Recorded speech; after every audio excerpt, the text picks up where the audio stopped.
Hi friends, welcome back to my YouTube channel. ನಾನಿವತ್ತು ನಿಮಗೆ ಹೇಗೆ ನಮ್ಮನೇಲಿರುವಂಥ ಬೆಡ್ನ ಒಂದು ಸ್ವಲ್ಪ ನೀರು ಹಾಕ್ದಂಗೆ ಹೇಗೆ ಕ್ಲೀನ್ ಮಾಡ್ಕೊಳ್ಬೋದು ಅಂತ ನಾನಿವತ್ತು ನಿಮ್ಮ ಜೊತೆ ಶೇರ್ ಮಾಡ್ಕೊಳ್ತಾ ಇದ್ದೀನಿ. ನೋಡಿ, ಎಷ್ಟು ಬೆಡ್ಡು ತುಂಬಾ ಗಲೀಜಾಗಿರುತ್ತೆ. ನಾವು ಯಾವಾಗಲೂ ಬೆಡ್ಶೀಟ್ನ ಚೇಂಜ್ ಮಾಡ್ತಿರ್ತೀವಿ, ಆದರೂ ಸಹ ಬೆಡ್ಡು ತುಂಬಾ ಗಲೀಜಾಗಿರುತ್ತೆ. ಅದನ್ನು ಹೇಗೆ ನಾವು ಒಂದು ಸ್ವಲ್ಪ ನೀರು ಹಾಕ್ದಂಗೆ ಕ್ಲೀನ್ ಮಾಡ್ಕೊಳ್ಬೋದು ಅಂತ ನಾನಿವತ್ತು ನಿಮ್ಮ ಜೊತೆ ಶೇರ್ ಮಾಡ್ಕೊಳ್ತಾ ಇದ್ದೀನಿ. ನೋಡಿ, ನಾನಿಲ್ಲಿ ಒಂದು 4 ಸ್ಪೂನಷ್ಟು ಸೋಡಾ ಪುಡಿನ ತೊಗೊಂಡಿದ್ದೀನಿ. ಅದನ್ನು ಫುಲ್ ಬೆಡ್ಗೆ ಈ ರೀತಿ ಹಾಕ್ಕೊಳ್ತಾ ಇದ್ದೀನಿ. ಫುಲ್ ಬೆಡ್ಗೆ ನೀವು ಈ ರೀತಿ ಸ್ಪ್ರೆಡ್ ಮಾಡ್ಕೊಳ್ಳಿ. ಅಡುಗೆ ಸೋಡಾ ಹಾಸಿಗೆಯಲ್ಲಿರುವಂಥ ಬ್ಯಾಕ್ಟೀರಿಯಾಗಳ ಜೊತೆ ಹೋರಾಡುತ್ತೆ, ಅದನ್ನು ತೆಗೆದುಹಾಕುತ್ತೆ. ಅಷ್ಟೇ ಅಲ್ಲ, ಹಾಸಿಗೆಯಲ್ಲಿ ಬಂದಿರುವಂಥ ಬೂಸ್ಟ್ ಆಗಲಿ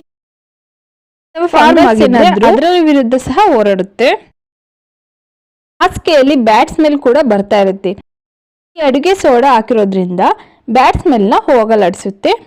ನೋಡಿ, ಈ ರೀತಿ ಒಂದು ಕಾಟನ್ ಬಟ್ಟೆಯಲ್ಲಿ ನೀವು ಎಲ್ಲ ಡಸ್ಟ್ನು ನೀವು ಕ್ಲೀನ್ ಮಾಡ್ಕೊಳ್ಳಿ.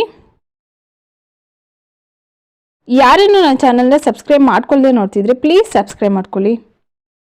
ನೋಡಿ, ಬಟ್ಟೆಲಿ ನೀಟಾಗಿ ಹೋಗಲಿಲ್ಲ ಅಂದರೆ ಟೂತ್ ಬ್ರಷ್ನಲ್ಲಿ ನೀಟಾಗಿ ಕ್ಲೀನ್ ಮಾಡ್ಕೊಳ್ಳಿ. ಸಂದಿಲಿರುವಂಥ ಧೂಳೆಲ್ಲ ನೀಟಾಗಿ ಬಂದ್ಬಿಡುತ್ತೆ. ನೋಡಿ ಎಷ್ಟು ನೀಟಾಗಿ ಬರ್ತಿದೆ ಅಂತ. ಅಡುಗೆ ಸೋಡಾ ಕ್ಲೀನಿಂಗ್ಗೆ ಒಂದು ಎಫೆಕ್ಟಿವ್ ಆಗಿರುವಂತಹ ಇಂಗ್ರೀಡಿಯೆಂಟ್ಸಲ್ಲಿ ಒಂದು. ನೋಡಿ, ಇದರಲ್ಲಿ ಎಷ್ಟು ನೀಟಾಗಿ ಕೊಳೆ ಎಲ್ಲ ಬರ್ತಿದೆ ಅಂತ. ಅಡುಗೆ ಸೋಡಾ ನೋಡಿ ಯಾವ ಕಲರ್ ಆಗಿದೆ ಅಂತ.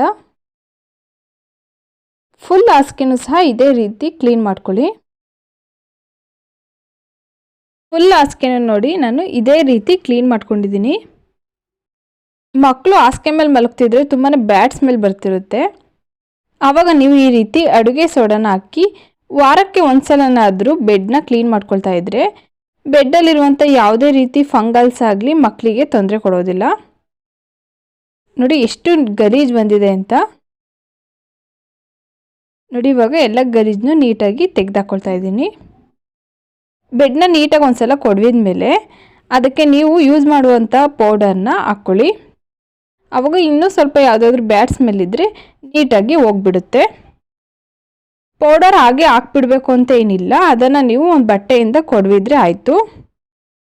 ತುಂಬಾ ಈಸಿಯಾಗಿ ಹೇಗೆ ಒಂದನಿನೂ ನೀರನ್ನ ಯೂಸ್ ಮಾಡ್ದಲೆ ಮನೆಯಲ್ಲಿ ಬೆಡ್ನ ಕ್ಲೀನ್ ಮಾಡ್ಕೊಳ್ಬೋದು ಅಂತ ನಾನಿವತ್ತು ನಿಮ್ಮ ಜೊತೆ ಶೇರ್ ಮಾಡ್ಕೊಂಡಿದ್ದೀನಿ. ಈ ಟಿಪ್ ಇಷ್ಟವಾಗಿದ್ದರೆ ಪ್ಲೀಸ್ ಲೈಕ್ ಮಾಡಿ, ಶೇರ್ ಮಾಡಿ, ಹಾಗೆ ಕಮೆಂಟ್ ಮಾಡಿ. ಯಾರಿನ್ನೂ ನನ್ನ ಚಾನಲ್ನ ಸಬ್ಸ್ಕ್ರೈಬ್ ಮಾಡ್ಕೊಳ್ದೆ ನೋಡ್ತಿದ್ರೆ ಪ್ಲೀಸ್ ಸಬ್ಸ್ಕ್ರೈಬ್ ಮಾಡ್ಕೊಳ್ಳಿ.